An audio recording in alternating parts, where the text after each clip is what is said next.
Hi there, I am Loretta Holmberg. Welcome to Teach and Reach YouTube channel. Welcome, welcome, welcome. So on this channel, actually, I share tips, tricks, and strategies for us online teachers to educate, empower, and elevate ourselves to be better online educators. It is fall now. It's getting cold. It's actually really cold outside. I've only gone out maybe for like a few minutes and I've decided not to stay outside. All right, so fallback is coming, meaning that the time change is coming November 1st in a couple of days time. So I'm a VIPKID teacher. My students are mostly, Chinese students who live in China, right? And they don't turn back their clock, but we do. So that means you VIPKID teachers, what are you going to do? Are you going to change your teaching schedule in any way? So I usually start teaching at 6 o'clock in the morning. I used to start a lot earlier, like at 4:30 in the morning. But then over the summer, I decided that my sleep and rest, they're just more important than money. Plus, I was actually making a lot more on OutSchool per hour, and so that kind of made up for my loss of like 1.5 hours of VIPKID teaching time per day. So be sure to catch that video where I talk about how much I make on OutSchool per hour, and how I was able to replace some of my VIPKID income with OutSchool and not have to work very early morning hours. Go check out that video. All right. So anyhow, back to what I was saying. I start teaching at 6 o'clock in the morning, but on November 1st, that 6 o'clock p.m. Beijing time is really going to be 5 a.m. here, Eastern Standard Time, right? So 1800 hours there is going to be 500 hours here. That's too early. I'm not going to wake up at 4:45 to get ready for a 5 o'clock class, because then I will be exhausted throughout the whole day. And, whilst I can do it over the weekend and sleep after class, that's fine. But I can't do it on weekdays because I do have a full-time job.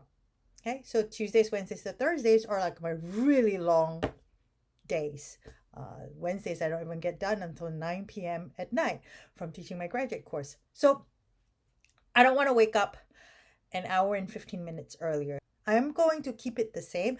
I am going to keep it at 600 hours a.m. Eastern Standard Time, right? Which will then be 7 p.m. over there, which is 1900 hours in Beijing. What's going to happen to my students, my two students, Austin and Jenny, right? Who sometimes, who on certain days they take classes at Beijing time, 1800 hours and 1830 hours, right? So that would be like 6 p.m. and 6:30 a.m.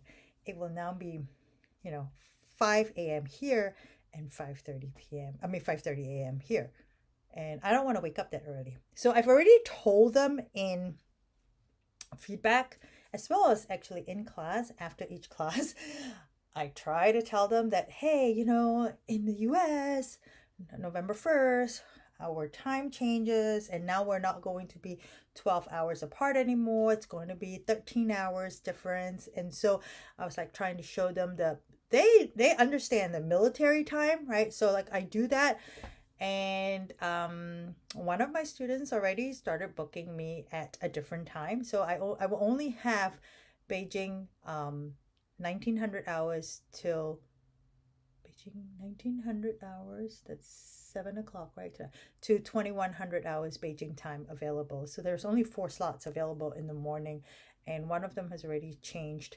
I don't know what the other one's waiting for, but in order to make up for those 2 slots that I'm not going to be able to teach each morning because, of the time change, I have decided to open up some Friday slots. So Friday evening here, I am going to start opening. Actually, I already opened up like about 6 slots on Friday evening, starting at my time, at 8:30 p.m., right? So which is 9:30 a.m. over there. So 8:30, 9 o'clock, 9:30, 10 o'clock, 10:30, 11 o'clock. So then I get done at 11:30 and I can go and sleep, right? So that's what I'm doing to make up for the loss of two classes each on Monday, Tuesday, Wednesday, Thursday, Friday. Now on Saturday and Sunday I'm keeping it the same. So if a student was meeting with me at 6 a.m. over here, right, the time in Maryland, they will now be meeting me at 5 o'clock. On Saturday and Sunday, I'm going to wake up an hour earlier, an hour and 15 minutes earlier, just so that I can meet those students and I can teach them. I'm not so worried on Saturdays and Sundays because I can have a longer nap time after class or after I do whatever. There's somebody else that's taking care of the dog, so I'm not too worried about that. So what are you planning to do once the time changes? What are you opening extra slots? Are you opening slots earlier in the morning? Are you going to be doing evening night hours on Friday and Saturday? How are you going to make up for any potential lost income if you don't open extra early slots? I know there's going to be at least one or two of my regulars that are going to be affected. Right now, it doesn't seem like my student Austin parents, I don't think they realized that was happening because I don't see them booking for a different time slot yet. But I have at least 2 time slots there that they can pick. So hopefully they pick that, or maybe they pick the Friday evening one, which would be Saturday morning their time. That would be great. Austin won't be as tired as well because he won't be at school on Saturday morning. So tell me what you will be doing once we hit the time change here in several days' time. Is it better for you? Because standard time is not good for me. Daylight savings is better. Okay, so for VIPKID purposes, daylight saving is much better for me. So tell me in the comments below. And if you have not subscribed to this channel, go ahead and subscribe, hit that bell, and make sure you like this video. So the other thing that I want to talk about is mooncake. I know, mooncake season is over, but I need to talk about mooncake and I need to talk about the movie Over the Moon. Okay, well, mooncake season is over, but did you get to watch Over the Moon? It's a Canadian animated film. It's got like a voiceover from Sandra Oh, Ken Jeong. Big stars. So I watched it over the weekend with my fiance Bill, and we really enjoyed it. So not to give away the plot, but it's really about the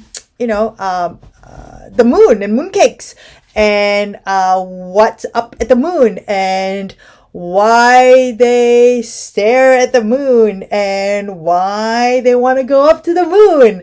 So if you haven't had a chance to check it out, Over the Moon, it is on oh my god, hang on.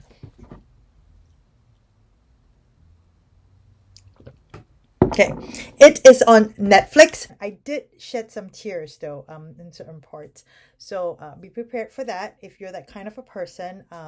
Obviously my fiance couldn't understand why I was shedding tears, but I was. It was a good movie though. It's really, if you want to feel good, watch that movie. Over the Moon. Go check it out. And the next up, I'm going to talk about Mooncake by Carie Wan. She is a VIPKID teacher. She made mooncakes out of her home, and I ordered a few of them actually. I ordered 4 of the salted egg yolk mooncake because I love salted egg yolk. I grew up with mooncake and I love mooncakes. So I ordered 4 of the salted egg yolks and 2 of the cookies and cream mooncakes. And so here's my review that's coming up next. Okay, stay tuned.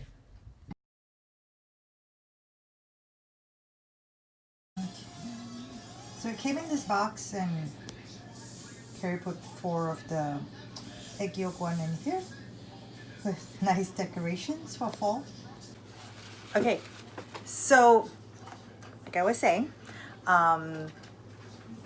Carie Wan of VIPKID was taking orders for mooncake that she was making, and I couldn't resist it. So hi, so we have I think I ordered 4 of the regular lotus seed with egg yolk, and then I ordered 2 cookies and cream. But then with my order came like a surprise mini one. So I'm just curious to know what she included in it. So that's it's mini.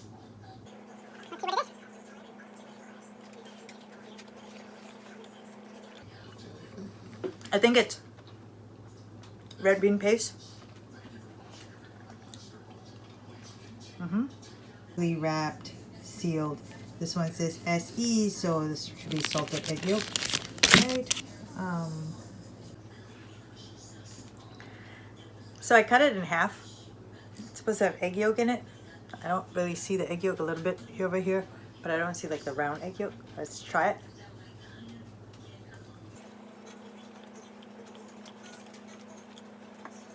It's nice in that it's not super sweet.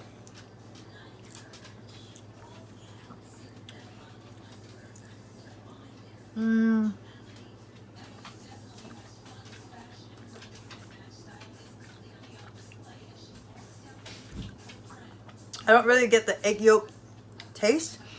And there's lotus paste one.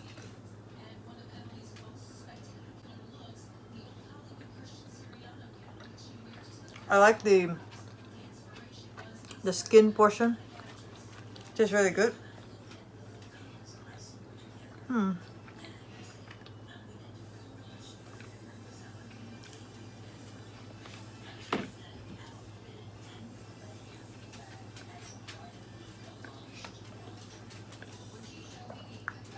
A little bit of the egg yolk there.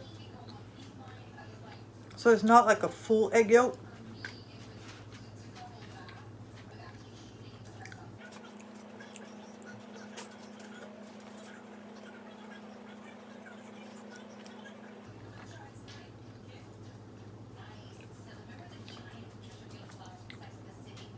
So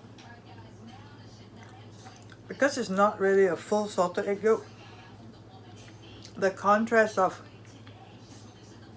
sweet and salty is not there. Basically what I'm tasting is just all sweet. Maybe a different one might be a little different. Can't wait to taste the cookies and cream one and see what that's like. Yeah, so I wanted to share with you what they're like. Maybe you might want to place an order. So right there, this is the cookies and cream one. Let's do a quick review on it. Okay, package really nice, kind of oily, what mooncakes are. So this is the cookies and cream one. Looks so pretty. So I'm gonna cut it into a quarter. Okay, so let's do a quarter. Okay, and let me show you what it looks like. Whoops. Okay, so there it is, quarter, and whoops, cookies and cream. Whoops, just dropped it on my computer. Okay, right here. All right, let's see what it tastes like.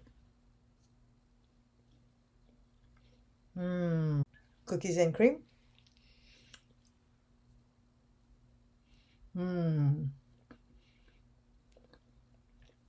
It's really good. It's like eating Oreos, except better.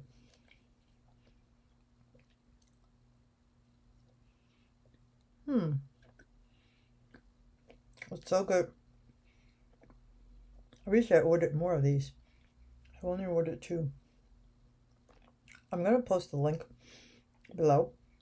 It's just a Google Docs, and you can order it directly from her. I should probably just stop at 1. I'm gonna have a second one though. Too hard to resist. This is definitely not traditional. I mean, yeah, no red bean paste, no lotus seed paste, no egg yolk. It's just cookies and cream. It's so yummy. And if you have not subscribed to this channel, go ahead and subscribe, hit that bell, and make sure you like this video.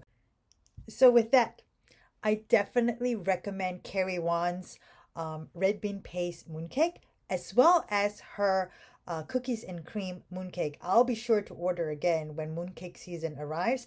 Maybe she's taking rolling orders. I've got to find out if she does. But I'm going to put the link for the Google Docs anyhow below, and maybe you can get in touch with her. I probably won't get the salted egg yolk one because I am used to having nice round salted egg yolk in the mooncake so that you have the contrast of sweet and salty, the sweet lotus seed with the salted egg yolk itself. It's a nice contrast and I love that taste. That's the traditional mooncake, but I'll definitely order cookies and cream and the red bean paste one. So awesome job, Carie, and I hope to order more in the near future. All right, folks. I hope to see you in my next video. Keep shining, keep smiling. The best is yet to come. Stay safe, mask up. All right, take care. Bye-bye.